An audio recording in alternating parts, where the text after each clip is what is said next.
Bonjour, vous êtes sur le Forum des lecteurs, c'est la 33e foire du livre de Brive, le Forum des lecteurs France Bleu, La Montagne, Corrèze Télévision. Corrèze Télévision qui a conçu donc ce beau décor, ce tout nouveau décor pour accueillir donc les auteurs et les animateurs de ces rencontres. Ce premier Forum des lecteurs de cette 33e foire du livre de Brive s'intitule Beaux-Arts. Nous recevons donc Yo-Yo Mag pour le livre La Saga Mag aux éditions Robert Laffont.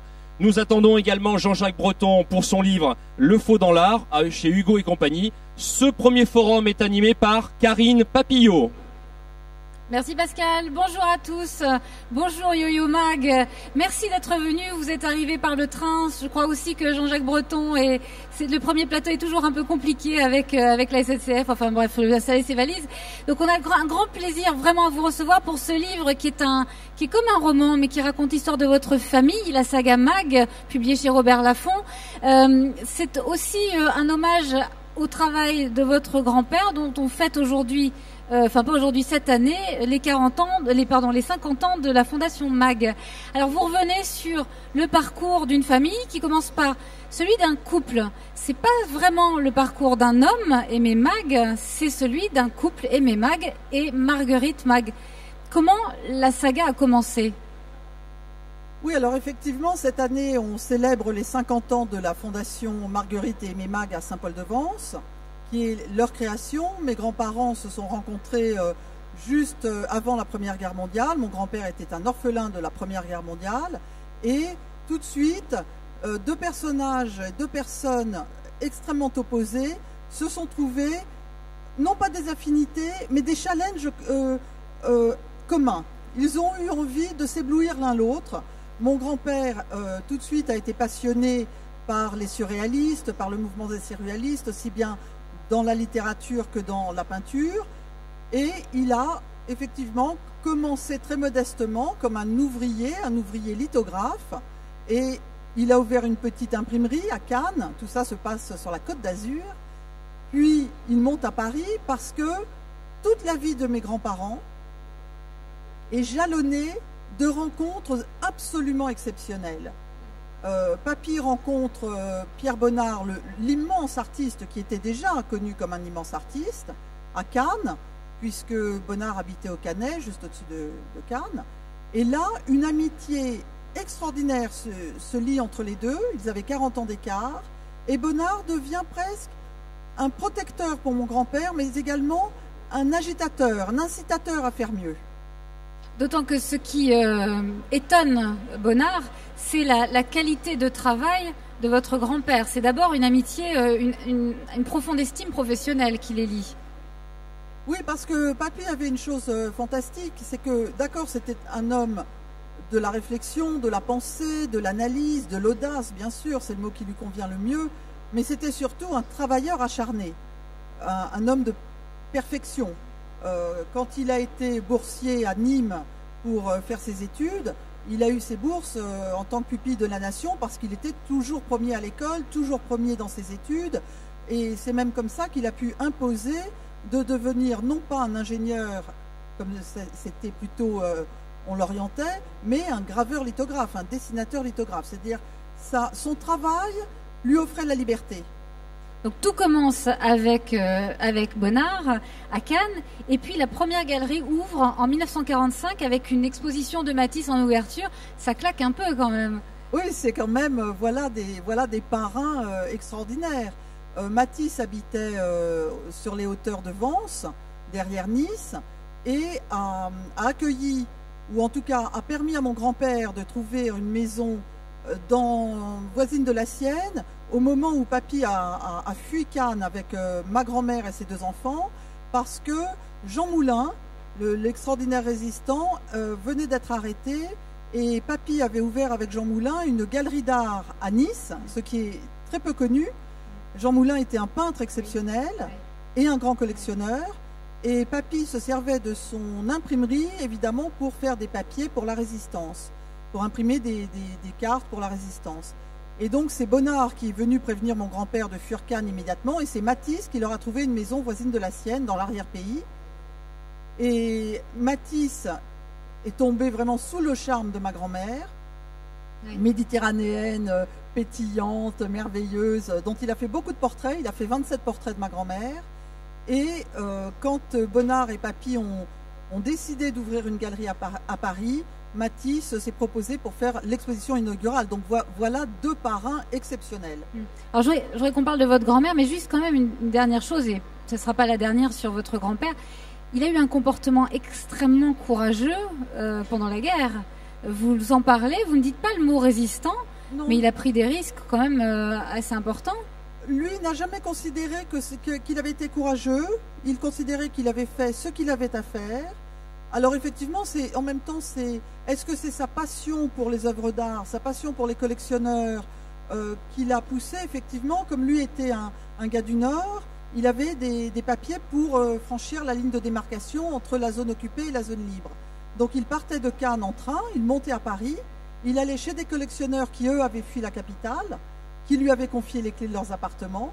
Il prenait les chefs-d'œuvre sur les murs, il les recouvrait de gouache avec des vues parisiennes, le Moulin Rouge, le Sacré-Cœur, la Tour Eiffel, l'Arc de Triomphe. Il prenait le train, il était régulièrement contrôlé, il montrait ses papiers qui étaient dessinateur lithographe, il arrivait à Cannes, il enlevait la gouache avec de l'eau et il restituait les œuvres aux collectionneurs. C'est sans doute c'est plus de l'amitié, c'est plus que du courage, c'est de l'amitié humaine. Et d'ailleurs, ces hommes, après, ces collectionneurs fantastiques, ont été les grands soutiens de mon grand-père dès qu'il a ouvert sa galerie.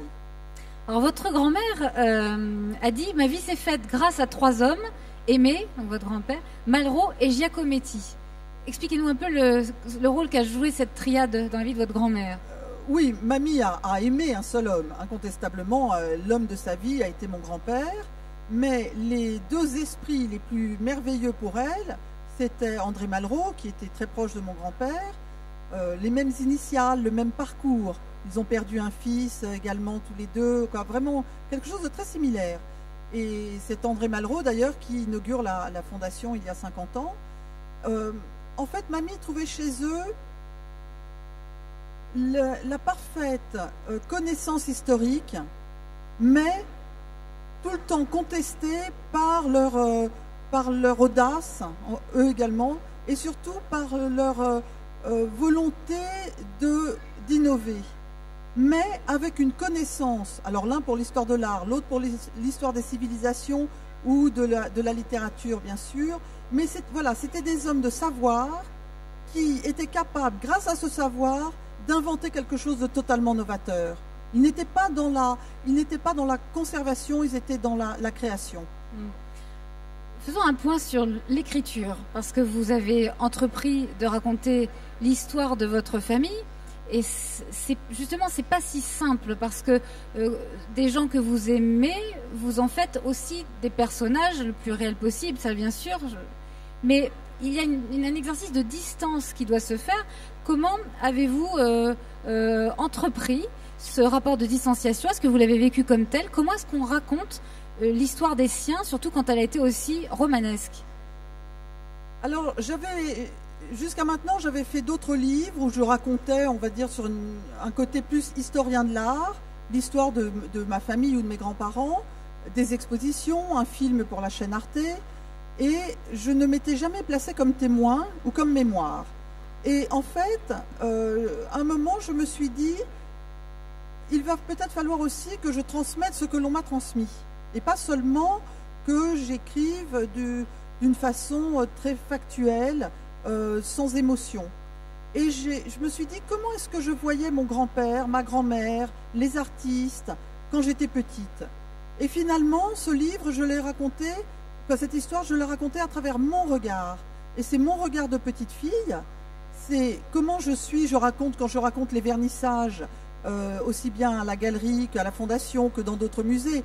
La photo de couverture, j'ai 5 ans, je suis avec Jacques Prévert et Pablo Picasso, qui me regardent d'ailleurs d'un air assez amusé. C'est au musée Picasso, ce qui est devenu maintenant le musée Picasso à Antibes. Moi, j'aimais tout de suite, j'ai aimé la foule, j'ai aimé être là où ça discutait. Moi, j'avais 7 ans, je pouvais écouter Nina Kandinsky discuter avec Chagall en russe. Je ne comprenais pas un mot, mais je trouvais ça magique. Donc j'ai voulu retrouver ce regard d'enfant et finalement raconter comme si j'avais tenu un cahier quotidien pendant plus de 50 ans. Et voilà, j'ai retrouvé ce regard d'émerveillement sur notre vie à Saint-Paul-de-Vence, parce qu'il y a une partie très importante de la vie de mes grands-parents qui se passe bien sûr à Saint-Paul-de-Vence. C'est quand même le village des artistes. Donc c'est mes sœurs et moi, élevés par Yves Montand, élevés par César, élevés par les comédiens, les comédiennes, Clouzot est là bien sûr, Simone Signoret est là, Jacques Prévert a une maison juste à côté, Chagall est voisin de mon grand-père. Prévert, on va le voir vraiment tous les jours, et quand il est à Paris, il passe tous les jours nous voir. À Paris, nos parents le jeudi nous font déposer chez Monsieur Braque, parce que c'est plus facile pour nous garder. Quand on va en vacances, c'est plus facile d'aller à Varangeville chez Braque qu'ailleurs. Donc c'était cette vie d'une petite fille au milieu d'hommes et de femmes absolument exceptionnels, mais qui sont exceptionnels non pas par leur notoriété, mais exceptionnels par leur pensée, par leur innovation, par leur drôlerie parfois. Voilà, donc j'ai voulu retrouver à toutes les époques de ma vie ce regard que je portais sur ma famille, jusqu'à la mort de mon grand-père, puis après comment mon grand-père était perçu, et jusqu'à aujourd'hui, mais vraiment à travers mon regard. Au moment de l'enterrement de votre grand-père, vous avez l'impression qu'on vous le vole, parce que tous ces gens, toutes ces célébrités sont là pour se recueillir au même titre que la famille. Justement, la famille, on a l'impression dans ce livre qu'elle est comprise dans un sens particulier chez vous, qu'elle est composée aussi bien de Braque que de votre père, de votre mère, peut-être même plus de Georges Braque que de votre père, puisque la vie est très différente de celle que nous connaissons aujourd'hui. Alors, en fait, je ne me suis pas sentie du tout ni dépossédée ni quoi que ce soit, mais j'ai trouvé qu'il y avait une terrible incompréhension. J'ai vu, j'avais 22 ans quand mon grand-père est mort, j'étais très proche de lui. Je me suis dit, alors lui bien sûr le connaît très bien, lui est un journaliste célèbre, il a fait de grandes interviews avec mon grand-père, lui expose chez mon grand-père, lui est un écrivain à succès, mais tous pouvaient me parler du palmarès de mon grand-père. Il a fait tel livre, il a fait telle exposition, il a fait tel musée, il a défendu tel artiste. Et je me disais, mais qui peut me dire qui il était? C'est ça qui m'a manqué. C'est que finalement, ce qu'il avait fait était visible, parce que ça a été un très grand éditeur d'art, un producteur de musique fantastique, de films, bien sûr toujours autour des artistes contemporains, passés contemporains. Mais finalement, qui était l'homme? Qui était ma grand-mère? Et c'est vraiment le jour de son enterrement que, d'abord j'ai trouvé, ça va peut-être vous choquer, j'ai trouvé que son enterrement n'était pas à la hauteur de l'homme. Pas du tout parce que c'était pas grandiose, c'était à Saint-Paul, donc c'était formidable. Mais c'était mal organisé. Or, mon grand-père, ça vous choque peut-être, mon grand-père était un perfectionniste. Et même dans la mort, lui, évidemment, j'ai cet exemple qui est tellement puissant. La Fondation Mag à Saint-Paul est née de la mort de leur second fils. Le petit Bernard meurt à l'âge de 12 ans, et Braque et Léger viennent voir mon grand-père, qui eux n'avaient pas d'enfants, comme beaucoup d'artistes, et lui disent « Bernard est mort, c'est votre échec. Maintenant, vous devez dépasser cette mort et faire quelque chose d'immortel, quelque chose pour la postérité, quelque chose qui vous dépasse, qui vous transcende. » Dans tous ses actes, mon grand-père, c'était toujours ça. C'était un ultra-perfectionniste. Quand il était dans son jardin, quand il était dans une exposition, quand il recevait ses amis, quand il faisait un livre. Moi, il m'a appris, il m'a dit que tu fasses une carte postale, que tu édites une carte postale, que tu fasses une exposition au MoMA à New York, que tu organises quelque chose pour le Louvre, ça doit avoir la même qualité. Parfait pour les initiés les plus avertis, séduisant pour les novices. Tu ne dois jamais t'écarter de ça.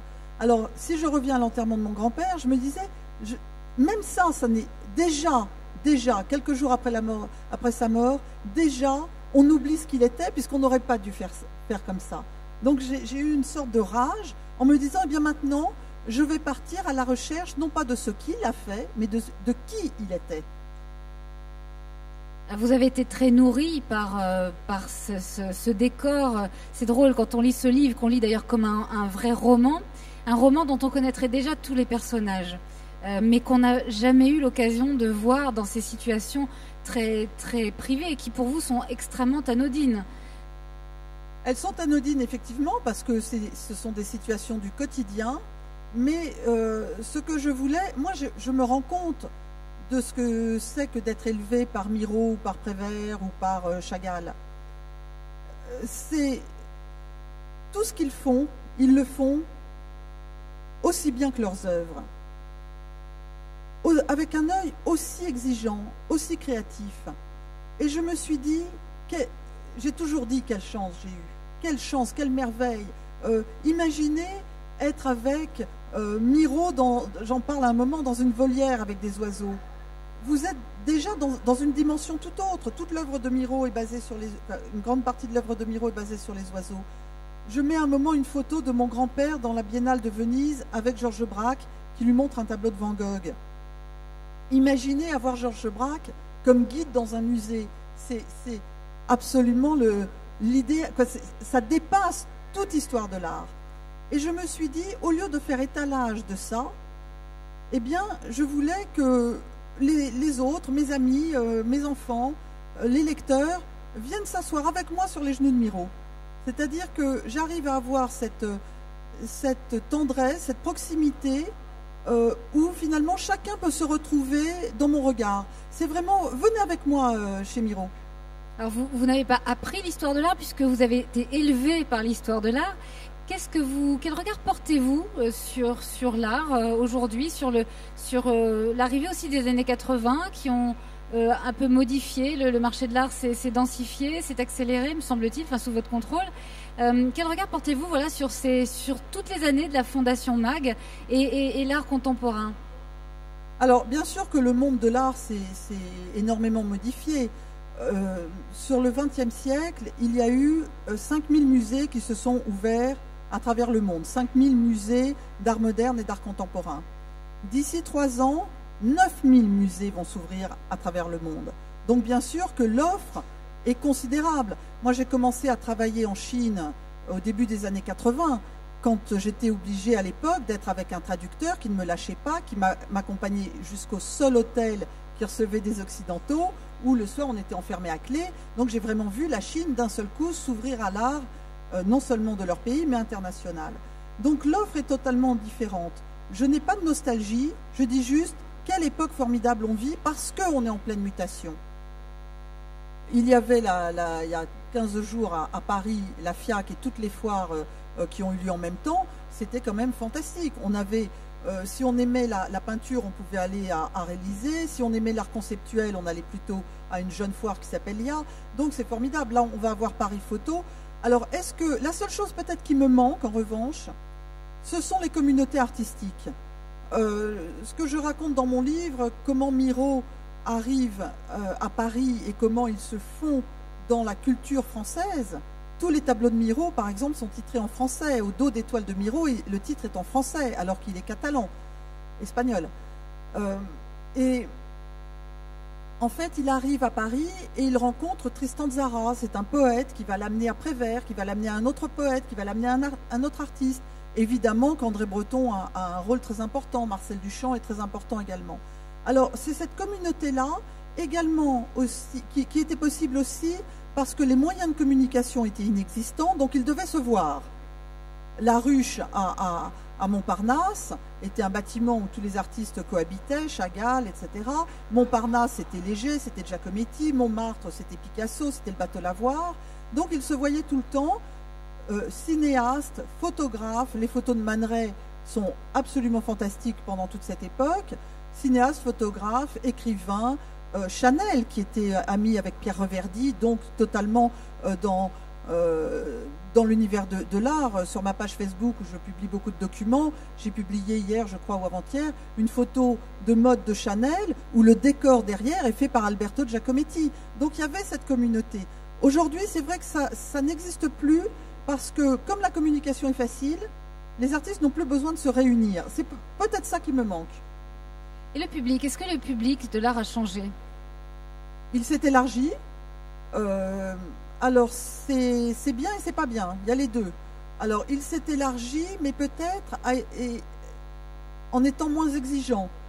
quand j'étais petite, comme on habitait juste en face du Louvre, on allait avec mes sœurs se balader dans les salles du Louvre, tous les gardiens nous connaissaient, il n'y avait pas de parcours obligatoire. Moi, j'étais fascinée par une petite paire de sandales en or égyptienne, déjà très fille.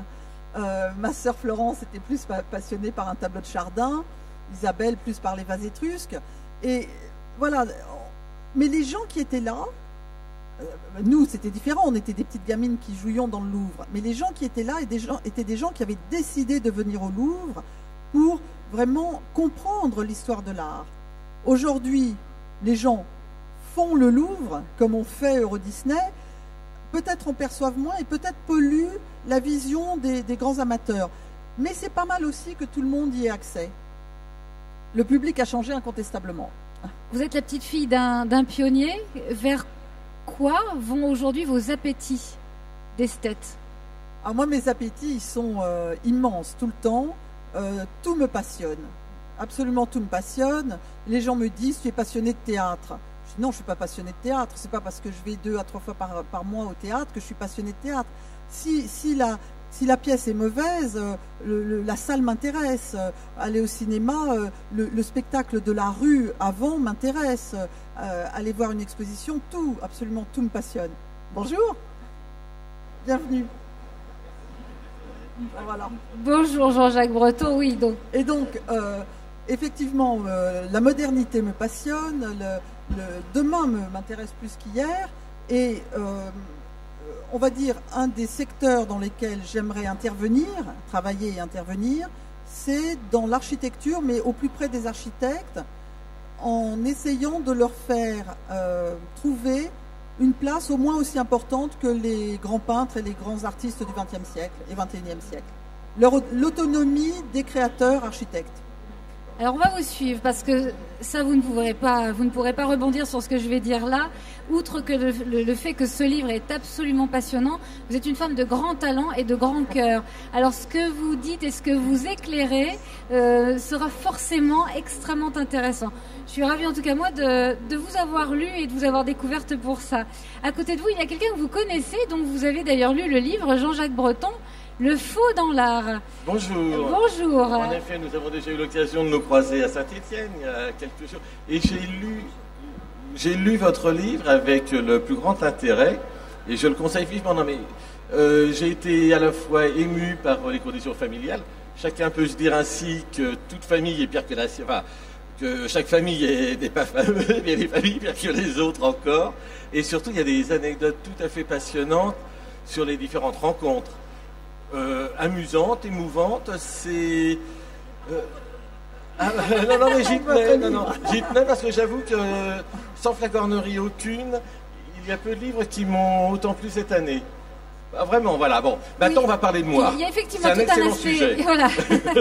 Et d'ailleurs, Yo-Yo Mag vous a lu aussi. Donc avant la rencontre, on parlait. Donc c'est toujours agréable d'avoir des invités qui se livrent et qui s'apprécient. Alors vous, Jean-Jacques Breton, vous travaillez au département livre de la RMN. Vous êtes spécialiste des arts premiers et on apprend d'ailleurs des choses effarantes sur le pourcentage de faux sur le marché de l'art des arts premiers en France, et pas qu'en France d'ailleurs. Hein. Non, mais alors ce qui se déroule aussi avec les arts premiers, c'est que là nous sommes dans un domaine où la spéculation a beaucoup joué et où il est difficile de faire la part du faux et du vrai. Prenons un exemple. Un artiste africain qui sculpte par exemple une statuette de Mami Wata, qui à l'heure actuelle est une des grandes déesses africaines, en fait deux exemplaires, un qu'il va mettre dans le circuit touristique et un qu'il va réserver pour le rituel. Celle qui est gardée pour le rituel est vraie, celle qui est donnée dans le circuit touristique est fausse. Donc là il y a aussi la finalité de l'objet qui joue sur les arts africains, et puis aussi la notion de faux et de vrai peut s'entendre sur les objets restaurés. C'est un petit peu différent. Aussi, d'autres conceptions sur le faux, elles ont beaucoup évolué au cours de l'histoire. Par exemple, au XVIIIe siècle, on pouvait très largement reconstituer un objet. Il était considéré comme authentique, ce que nous ne ferions plus aujourd'hui. Au Louvre, par exemple, il y a le trône de Bacchus qui a été reconstitués par des artisans et même par des artistes romains du XVIIIe siècle. La seule chose qui soit vraie, ce sont les deux statues de griffons qu'il y a sur les côtés. En Orient, par exemple au Japon, si jamais un temple brûle et qu'il est reconstitué, on ne va pas considérer que c'est une reconstitution. On va considérer que c'est toujours le même temple. Il y a une acception culturelle, oui. Enfin, tout dépend de... nous aussi, par exemple, au 19e, qui a visité Paris et vu Notre-Dame ne se souvient pas obligatoirement que la flèche de Notre-Dame est une création du 19e. Ceux qui ont eu l'occasion de visiter le Louvre et d'aller à Saint-Germain-l'Auxerrois en face pensent que le clocher est de la même époque, pas du tout, c'est un clocher 19e, et des choses comme ça. Maintenant, c'est aussi rentré, la reconstitution est rentrée de telle façon dans les mœurs qu'on ne se rend plus trop compte. Alors, les faussaires ne sont pas tous des anonymes. Vous parlez de Magritte, qui a peint des Chagall. Yo-Yo Mag opine du chef avec beaucoup de vivacité. Michel-Ange aussi. Quel était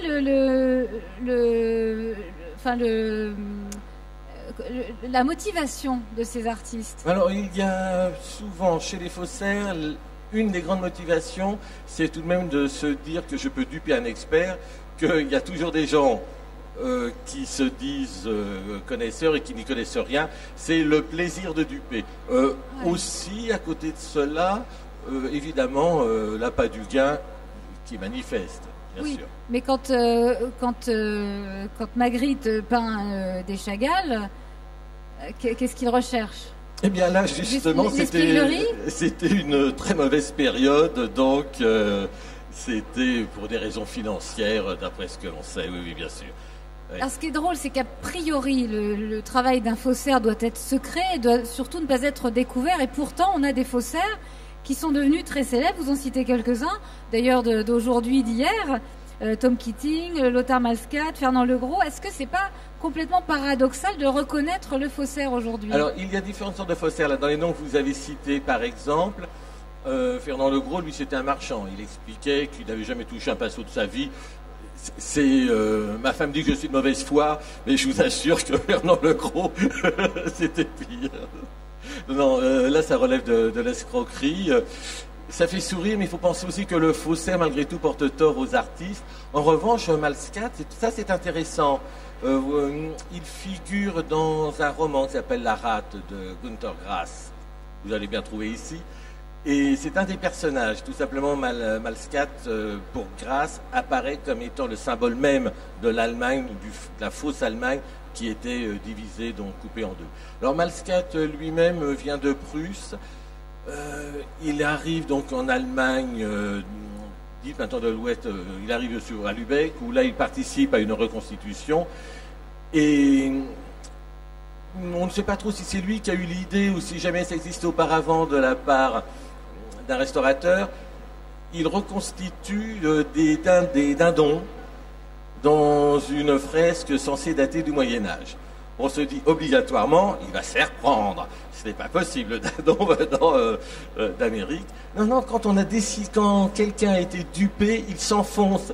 Il ne veut pas revenir sur son tort. Donc les spécialistes ont décidé que les Vikings sont allés en Amérique, ont rapporté les dindons, les ont apportés en Norvège, et de la Norvège, c'est passé en Allemagne. Quand on veut prouver quelque chose, on insiste. Et ensuite, la motivation de Malskat, finalement, il a fait donc d'autres faux.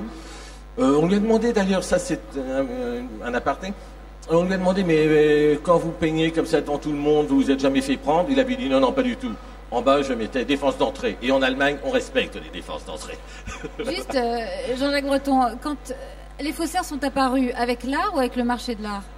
Alors, les faussaires ont de tout temps. Évidemment, pour qu'il y ait faux, il faut bien sûr qu'il y ait des gens qui soient intéressés par l'art. Mais par exemple, la plupart des statues grecques que nous n'avons plus d'originaux quasiment, sauf vraiment exception de Praxitèle à Olympie. Ce que nous avons, ce sont des copies romaines, et je ne jurerai pas, mais ça on ne le sait pas, que certains Romains richissimes avaient acheté ces statues comme étant d'œuvres. On a retrouvé près de Naples des ateliers de moulage. Ce que j'ai découvert dans ce livre, c'est qu'il existe beaucoup de termes il y a des copistes, il y a des faussaires, il y a des escrocs, il y a des gens de bonne foi, il y a des gens qui s'inspirent, qui font à la manière d'eux. Et c'est là où je trouve que c'est un livre très intéressant, c'est que c'est la première fois finalement que tout le spectre d'une œuvre qui ressemble à l'œuvre d'un artiste n'est pas de lui. Finalement, c'est ça, parce qu'il y a tellement de termes différents. Tous les jours, quand vous allez au Louvre, vous avez des gens qui sont autorisés à faire des copies. Ce sont des copistes. Maintenant, est-ce qu'elles doivent se retrouver dans le marché? Est-ce que certains les font? Alors au Louvre, non. Mais finalement, la frontière entre j'admire, je veux reproduire le tableau, mais je le garde chez moi, et finalement il se retrouve sur le marché, c'est ça que j'ai beaucoup aimé dans votre livre, c'est qu'on a tout le spectre justement des œuvres attribuées à aux artistes et qui n'ont pas été faites par eux. Absolument, et il y a aussi le cas d'artistes importants qui ont fait des copies. Andrea del Sarto, par exemple, copie Raphaël. Et alors, est-ce que c'est du faux? Est-ce que ceci est un Andrea del Sarto à l'heure actuelle? Je veux bien en avoir un, même si c'est un faux Raphaël. Ce qui s'était déroulé, là, c'est que le pape avait demandé à ce que l'on donne un vrai Raphaël à Charles Quint, et ça avait été refusé, donc on a demandé une copie Andrea del Sarto, qui en plus, lui-même, là, l'avait camouflé. Avait bien agi, mais c'était là du faux pour la bonne cause. Vous nous avez complètement brouillé les esprits. Nous ne savons plus si le faux c'est mal, si le vrai c'est juste. Grâce à votre livre, on acquiert le sens de la nuance. Je répète le titre, donc c'est Le faux dans l'art, faussaire de génie chez Hugo et compagnie. Vous signez juste à côté, vous êtes Jean-Jacques Breton. Et vous, Yo-Yo Mag, vous signez la saga Mag. On a effleuré, mais ça, par rapport à tout ce qu'il contient, ce livre, c'est chez Robert Laffont. Vous signez sur le stand. Merci à tous les deux pour être venus et avoir inauguré avec nous les débuts de la 33e foire de Brive. Merci.